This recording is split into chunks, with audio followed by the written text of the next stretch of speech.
ನಮಸ್ಕಾರ ಎಲ್ಲರಿಗೂ. ಕಥಾಲೋಕ ಕಥೆಗಳ ಸಂಗ್ರಹ. ನೀವು ನಮ್ಮ ಚಾನಲಿಗೆ ಹೊಸಬರಾಗಿದ್ದರೆ ಸಬ್ಸ್ಕ್ರೈಬ್ ಮಾಡಿ, ನಮ್ಮ ಕಥೆಗಳ ಪಯಣದಲ್ಲಿ ಪಾಲ್ಗೊಳ್ಳಿ. ಬನ್ನಿ ಇಂದಿನ ಕಥೆಯನ್ನು ಪ್ರಾರಂಭಿಸೋಣ. ಮುತ್ತಿನ ಹಾರ ಭಾಗ 10. ಪ್ರಾರ್ಥನಾ, ಏನಮ್ಮ, ಏನು ಮಾಡ್ತಾ ಇದೀಯಾ? ಎಷ್ಟೊತ್ತಿಂದ ಕರಿತಾ ಇದ್ದೀನಿ ಎಂದು ಬಾಗಿಲು ಬಡಿಯುತ್ತಾ ಇದ್ದರು ಸುಲೋಚನ. ಹಾ ಅಮ್ಮ, ಬಂದೆ ಎಂದು ಹೇಳಿ ಬಾಗಿಲು ತೆಗೆದಳು ಪ್ರಾರ್ಥನಾ. ಒಳಗೆ ಬಂದ ಅಮ್ಮನಿಗೆ, ಏನಮ್ಮ ನಿಂದು, ಏನಾಯ್ತೀಗ? ಅಷ್ಟೊಂದು ಜೋರಾಗಿ ಬಾಗಿಲು ಬಡಿತಾ ಕರಿತಾ ಇದೆಯಾ ಎಂದು ಕೇಳಿದಳು.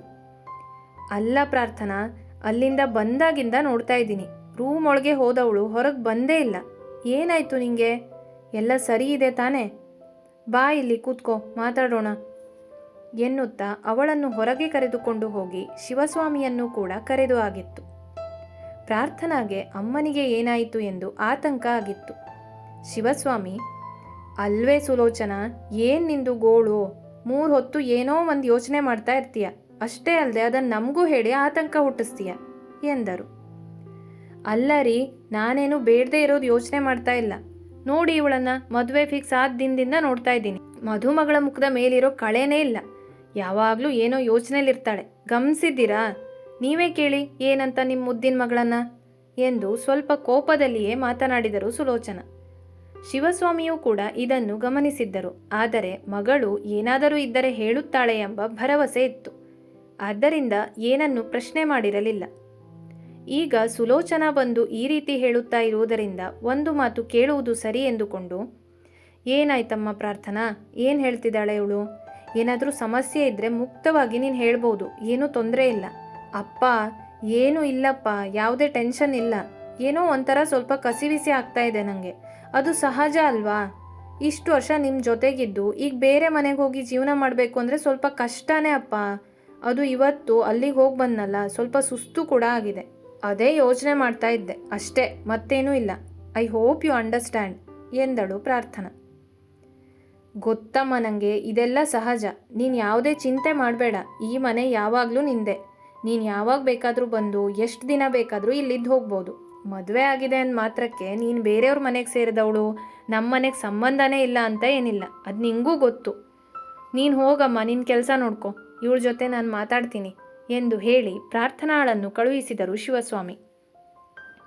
ಪ್ರಾರ್ಥನಾ ಹೋದ ನಂತರ ಶಿವಸ್ವಾಮಿ ಸುಲೋಚನಾ ಜೊತೆ ಮಾತಿಗಿಳಿದರು. ಸುಲೋಚನಾ, ಏನಾಯ್ತೆ ನಿಂಗೆ? ಯಾಕಿಷ್ಟು ಕಳವಳ ಮಾಡ್ಕೊಡ್ತೀಯಾ? ಏನೂ ತೊಂದರೆ ಇಲ್ಲ. ಅವಳು ಏನಾದರೂ ಇದ್ದರೆ ಹೇಳ್ತಿದ್ಲು.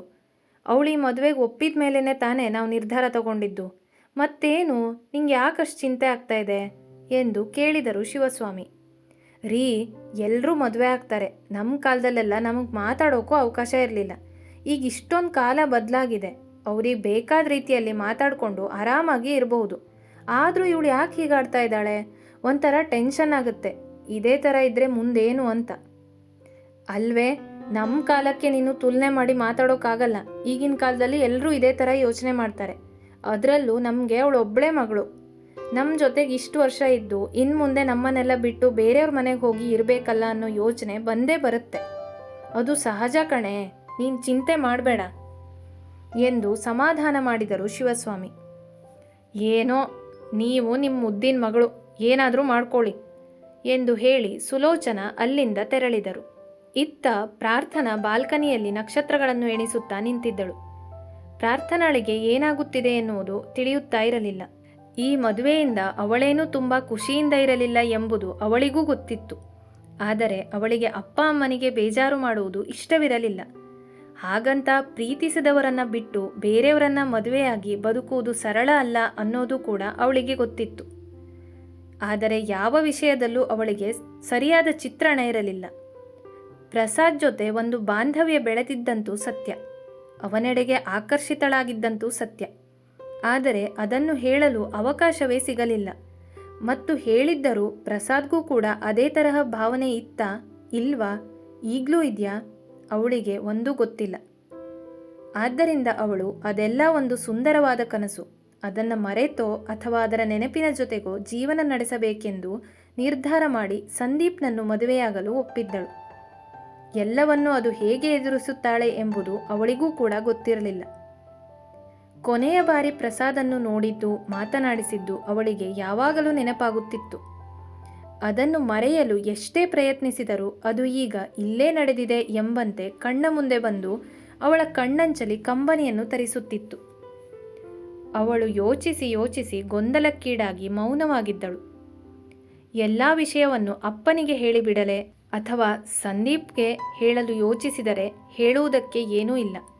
ಆದ್ದರಿಂದಲೇ ಅವಳು ಅಪ್ಪ ಅಮ್ಮನ ಖುಷಿ ಮುಖ್ಯ ಎನ್ನುವ ನಿರ್ಧಾರಕ್ಕೆ ಬಂದಿದ್ದಳು. ಮುಂದುವರಿಯುವುದು. ಈ ವಿಡಿಯೋ ಇಷ್ಟ ಆಗಿದ್ರೆ ಲೈಕ್ ಮಾಡಿ, ನಿಮ್ಮ ಸ್ನೇಹಿತರೊಂದಿಗೂ ಶೇರ್ ಮಾಡಿ. ಇನ್ನೂ ವಿಧವಾದ ಕಥೆ ಕೇಳಲು ಕಥಾಲೋಕ ಚಾನೆಲನ್ನು ಸಬ್ಸ್ಕ್ರೈಬ್ ಮಾಡಿ ಸಪೋರ್ಟ್ ಮಾಡಿ. ಫೇಸ್ಬುಕ್ ಮತ್ತು ಇನ್ಸ್ಟಾಗ್ರಾಮಲ್ಲಿ ಜೊತೆಯಾಗೋದನ್ನು ಮರಿಬೇಡಿ. Thank you. Bye bye.